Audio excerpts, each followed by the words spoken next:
Timeline, 5000 ans d'histoire, Richard Fremder. À votre avis, qu'est-ce qui nous pousse aujourd'hui à flâner dans les cimetières? Peut-être est-ce l'architecture remarquable de certaines sépultures, la verdure, l'ordre, le calme olympien qui y règne, ou encore la possibilité de contempler la mort froidement inscrite dans la pierre sans qu'elle nous atteigne.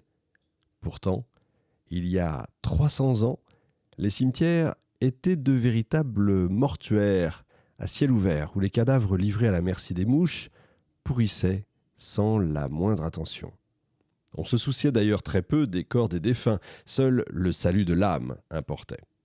Alors, d'où nous vient cette tradition de la sépulture? Comment se fait-il que depuis la révolution industrielle, la dégénérescence du corps soit devenue tabou?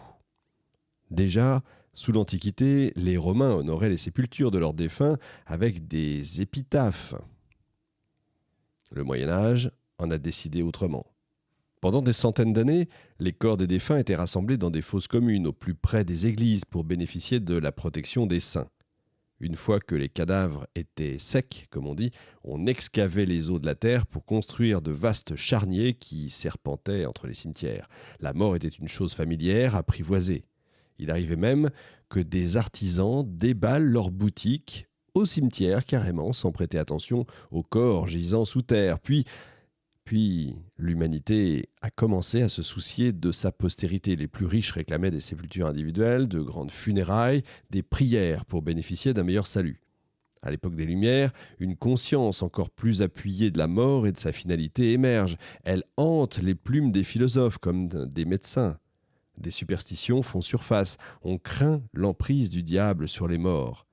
Puis, à l'époque romantique, la mort devient une chose quasi mystique. Une nouvelle piété s'installe dans la société. Le deuil revêt une signification plus lourde. Les scientifiques se passionnent alors pour la dissection et on commence à se soucier de la putréfaction et de l'hygiène.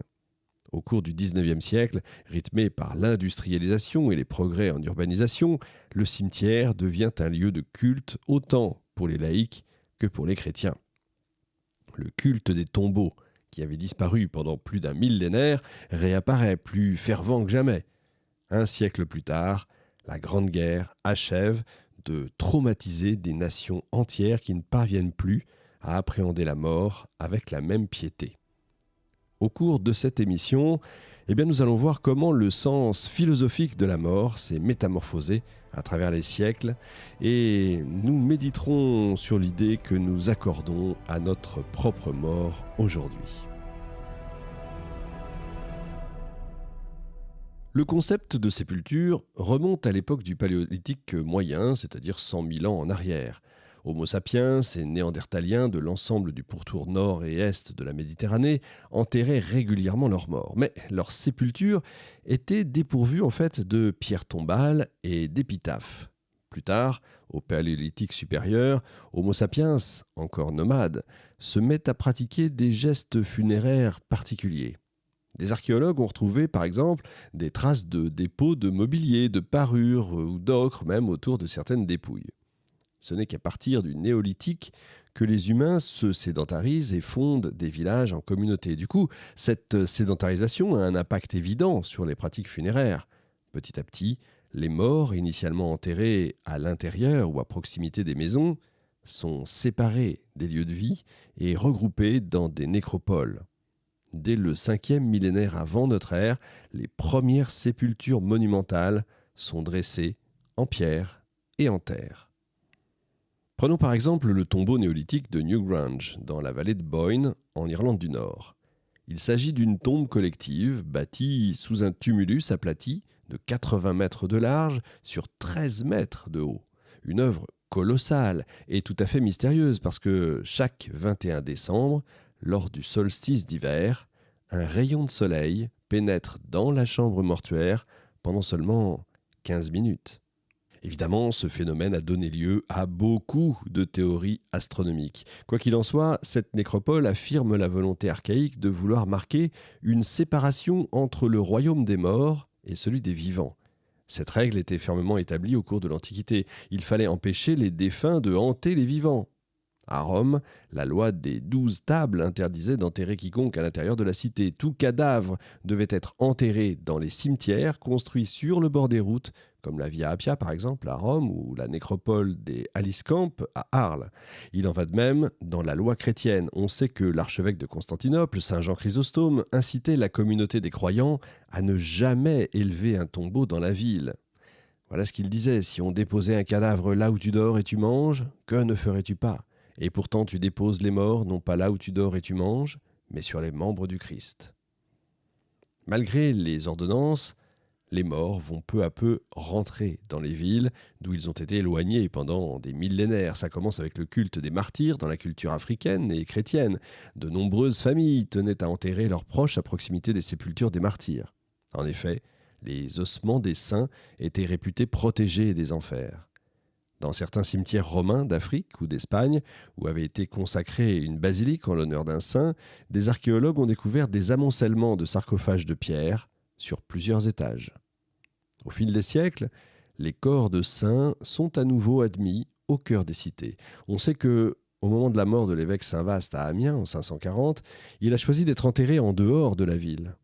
Pourtant, quand les porteurs ont voulu transporter son corps, il est devenu soudain trop lourd.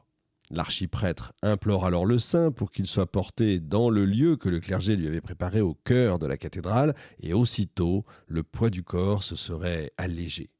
Ces reliques sont donc déposées dans l'édifice sacré et y seront conservées jusqu'en 667. Alors que depuis le début de l'époque chrétienne, les tombeaux contenaient des inscriptions funéraires, eh bien la tradition va s'estomper à la fin du 5e siècle jusqu'à disparaître entièrement. À partir du XIIe, le christianisme se débarrasse des rituels funéraires liés au corps en les abandonnant à l'Église où ils sont oubliés. Seul le salut de l'âme a de la valeur. Les corps des pauvres étaient donc entassés dans de grandes fosses communes. Quand une fosse était pleine, on la fermait et on en rouvrait une plus ancienne après l'avoir vidée des eaux secs qu'on transportait ensuite dans des charniers. C'est des galeries en fait qui couraient le long de la cour de l'église surmontées d'ossuaires. Quelquefois, les os secs pouvaient aussi être stockés dans les greniers de l'église, sous les reins des voûtes, ou encore terrés dans des trous inutilisables contre des murs et des piliers.